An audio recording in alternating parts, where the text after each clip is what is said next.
इसलिए इसका विरोध हो रहा है। यह आपने समझने की कोशिश की है। अब तमाम सारी बातों के इर्द गिर्द इस मसले पर हमने एक सर्वे कराया, कुछ सवाल पूछे हैं, उन सवालों का लोगों ने जवाब भी दिया है, राय दी है। जो सवाल हमने पूछे हैं वो पहला सवाल आपके टीवी स्क्रीन पर कि क्या पश्चिम बंगाल में यूसीसी की गूंज बांग्लादेश तक पहुंचेगी। 45% लोगों ने क्या कहा है मैं आपको बता दूं। 45% लोगों ने कहा है हां, सीमा पार पर इसे लेकर एक बहस तेज हो जाएगी। 30% लोगों ने कहा राजनीतिक असर पड़ेगा।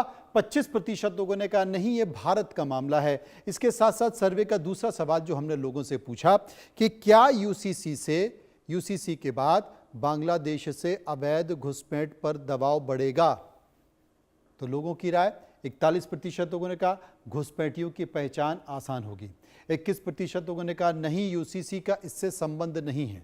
38% लोगों ने कहा सीमा सुरक्षा पर असर पड़ेगा। सर्वे का एक और सवाल हमने पूछा कि क्या यूसीसी के बाद फर्जी दस्तावेज और पहचान छुपाना पश्चिम बंगाल में मुश्किल हो जाएगा। लोगों की राय 55% लोगों ने कहा रिकॉर्ड व्यवस्था मजबूत हो जाएगी। 20% लोग ऐसे थे जो कह रहे थे कि कुछ हद तक असर दिखेगा। इसके साथ साथ 25% लोग कह रहे थे कि इससे खास कोई फर्क नहीं पड़ेगा।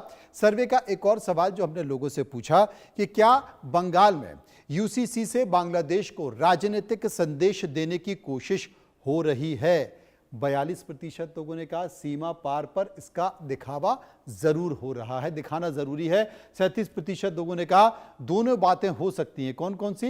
ये सिर्फ आंतरिक सुरक्षा है या दिखावा जरूरी है, तो दोनों बातें हो सकती हैं। 1% इस पर कुछ भी कहना नहीं चाहते। सर्वे का एक और सवाल जो हमने पूछा, 5वां सवाल, कि क्या यूसीसी के बाद बंगाल और बांग्लादेश सीमा पर मुद्दा और गर्मा जाएगा।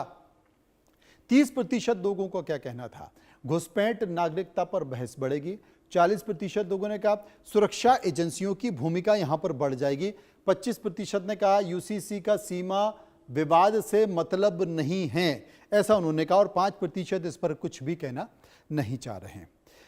चर्चा करेंगे, समझने की कोशिश करेंगे। चंद्रशेखर बसोटिया, अब प्रवक्ता बीजेपी, मेरे साथ हैं।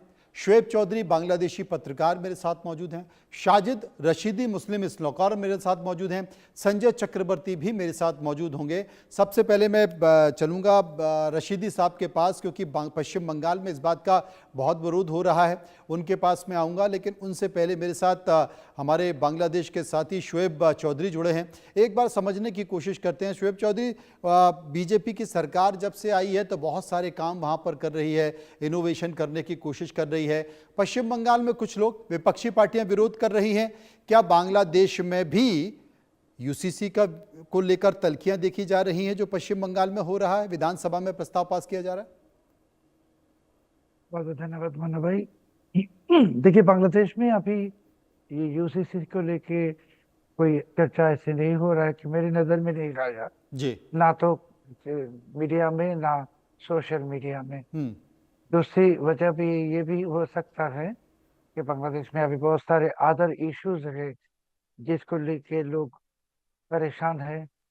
तो अब तक ये सुनाई नहीं दी है बांग्लादेश में, मगर हमारे जितने छोटी जानकारी है इसमें आप भी जानते हैं कि दुनिया के बहुत सारे डेवलप कंट्री में, फ्रांस में, इटली में यूसीसी अभी कानून है, यूनिफॉर्म कोड है। टर्की की तरह नहीं, मैं इसलिए भी शुएब चौधरी, मैं इसलिए भी पूछ रहा हूं क्योंकि हाल ही में हमने देखा कि किस तरीके से बांग्लादेश की सीमा से भारत में जो बीएसएफ के जवान तैनात थे उनको गाली गलौज की गई, उनके ऊपर पत्थर फेंके गए, वहाँ पर जो बाड़ेबंदी की जा रही है, सीमा पर चौकसी बढ़ाई जा रही है, उसको लेकर विरोध यहाँ पर हो रहा है। यूसीसी जब लागू हो जाएगा तो तकलीफ किसे होगी? सबसे ज़्यादा तकलीफ तो उसे ही होगी, क्योंकि बांग्लादेश से बहुत बड़े पैमाने पर घुसपैठ भारत में हुई है। वहाँ पर लोग पहचान छुपाकर, नाम बदल कर रह रहे हैं। और जब यूसीसी, बहुत सारे लोगों ने वहाँ पर शादियाँ भी कर ली हैं, तो जब यूसीसी हो जाएगी तो कहीं ना कहीं इस बात का विरोध भी, असर तो वहीं के लोगों को पड़ेगा। मगर इसमें जो दूसरी एस्पेक्ट है मनु भाई जी, अगर यूसीसी की लागू होता है बांग्लादेश में भी, हमारे पॉपुलेशन में अभी 50% से ज्यादा औरतें हैं, और इस्लामिक लॉ में ये जो संपत्ति की बात होता है, डिस्ट्रीब्यूशन ऑफ प्रॉपर्टी, इसमें औरतों को कम मिलता है, मर्द को ज्यादा मिलता है। अगर यूनिफॉर्म कोड आ जाएगा सिविल, तब तो सब कुछ बराबर मिलेगा। सो बांग्लादेश में अगर ये यूसीसी होगा भारत में, आप देखेंगे बांग्लादेश में जो महिलाएं हैं ये इसको सपोर्ट करेंगे हमारे हिसाब से। मगर मैंने जैसे कहा, अब तक बांग्लादेश में इसको लेकर कोई चर्चा मेरी नजर में नहीं आया।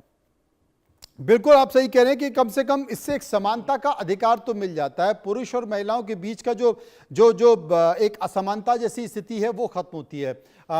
चंद्रशेखर बसोटिया मेरे साथ मौजूद हैं, मैं उनके पास चलूंगा। चंद्रशेखर जी, बहुत तेजी में बहुत सारी चीजें भारतीय जनता पार्टी के जो घोषणा पत्र में, संकल्प पत्र में थी, उसे लागू करने की कोशिश की जा रही है।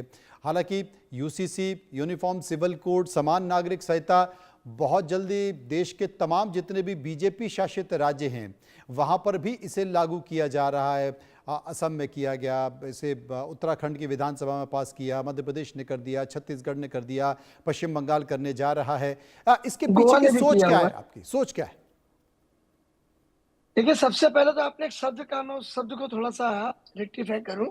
कोशिश की जा रही है, कोशिश नहीं, ये हमारा कमिटमेंट है जो हम पूर्ण करेंगे। ये कोशिश नहीं है, हम इसको करके रहेंगे। इसका मूल कारण देखिए, मैं भारतीय हूं, मुझे भारत के कानून पे पूरा भरोसा है। और जो वहां पे यहाँ पे आप मुस्लिम कम्युनिटी की बोले हैं, जो भारतीय है उनको डरने की दरकार नहीं है। पर डरे वो जो शरीयत को लागू करना चाहते हैं कि खाएंगे इस देश में, रहेंगे इस देश में, पर बोलेंगे क्या ना, हम 3 शादी करेंगे, अपनी वाइफ के ऊपर अत्याचार करेंगे, हमारा जब मन हुआ उसको छोड़ देंगे। तो आप उसके बाद कहेंगे हमारा मुस्लिम पर्सनल लॉ ये कहता है। नहीं, आप हिंदुस्तानी हो, आप हिंदुस्तान के कानून को मानोगे। आप हिंदुस्तानी हो, यदि हमको जितने अधिकार है उतना मोहम्मद मियां को है। डरना किनको है? बांग्लादेशियों को, जो नाम बदल के बंगाल में या भारत के अन्य राज्यों में जाते हैं और फर्जी दस्तावेजों रहते हैं। इनको डरना जरूरी है। मेरे संग बांग्लादेश के जो अधिकारी है, पत्रकार है, वो खुद भी जानते हैं। अभी बांग्लादेश में क्या हुआ, कट्टरपंथियों ने हिंदुओं को मारा। यदि ये कानून रहता तो आज उनकी हिम्मत नहीं होती मारने की। उनको डर लगता कि जब आप वहां पे मार रहे हो तो बंगाल में आप सुरक्षित नहीं रहोगे, ईंट का जवाब पत्थर से। और उनको मालूम है या निकम्मी सरकार थी, हम जो भी वहां करेंगे बंगाल में हम सुरक्षित है। पर अब यहाँ शुभेंदु अधिकारी जी की सरकार है। शुभेंदु दा ने जो कहा है, भारतीय जनता पार्टी ने जो घोषणा पत्र दिया है, हम यूसीसी को लागू करेंगे। और किसके लिए? बंगाल के हित में, देश के हित में। किसी को तोड़ना हमारा काम नहीं है। जो भारतीय नहीं है वो स्वयं चले जाए, जो नाम बदल के रह रहे हैं वो स्वयं आ जाए, हमें भगाना नहीं पड़े। और भारत में रहना है तो भारत के कानून को माने, बस इतनी सी बात है। समझ गया। संजय चक्रवर्ती मेरे साथ मौजूद है। संजय जी, क्या कहेंगे इस मुद्दे के बारे में? सभी दर्शकों को मेरा नमस्कार। जी।